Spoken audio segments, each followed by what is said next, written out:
To get more of an idea of what we should be expecting at the Open now with Cameron Peacock from IG Markets in Melbourne. Cameron, thanks for joining us bright and early this morning. First of all, just get your take on opening calls for the major index. We just spoke to Craig James there and he says, after that positive China data and some nice gains in commodity prices on Friday and over the weekend, perhaps we shouldn't be looking at a 15-point swing to the downside in terms of the SPY.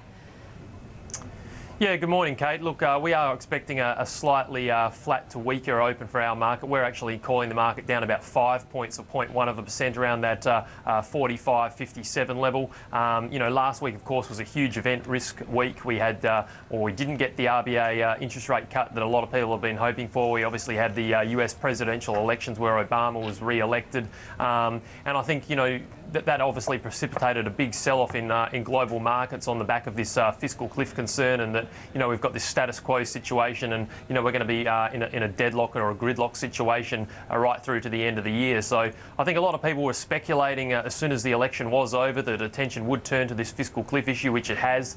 We have had Obama and John Boehner from the Republicans both speaking on Friday. They did seem a little bit more conciliatory in what they had to say.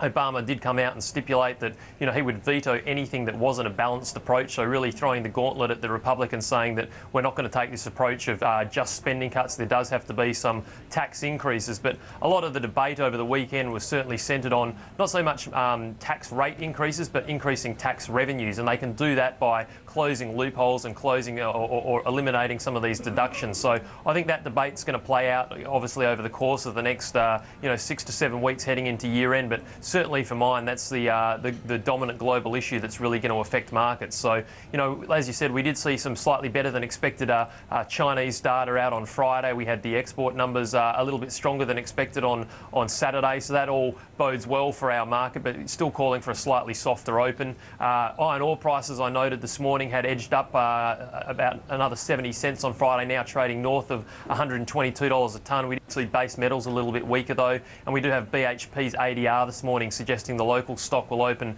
down about 0.6%. So it's a real hard one to read at the moment. I think markets are going to be fairly choppy over the course of this week and really over the remainder of the year until we get some sort of resolution over this fiscal cliff issue. Obviously, we fell 300 points in one day last week on these fiscal cliff concerns. I think if we can see some sort of resolution in the wings, we could have a situation where the market pops 300 or 400 points in a day. You only have to recall back to maybe August last year when the debt ceiling issues were going on. We had days where the market was up and down 400 points in a day, and we could see a repeat of that heading into the end of the year. Yeah, Cam Peacock, thanks for checking in.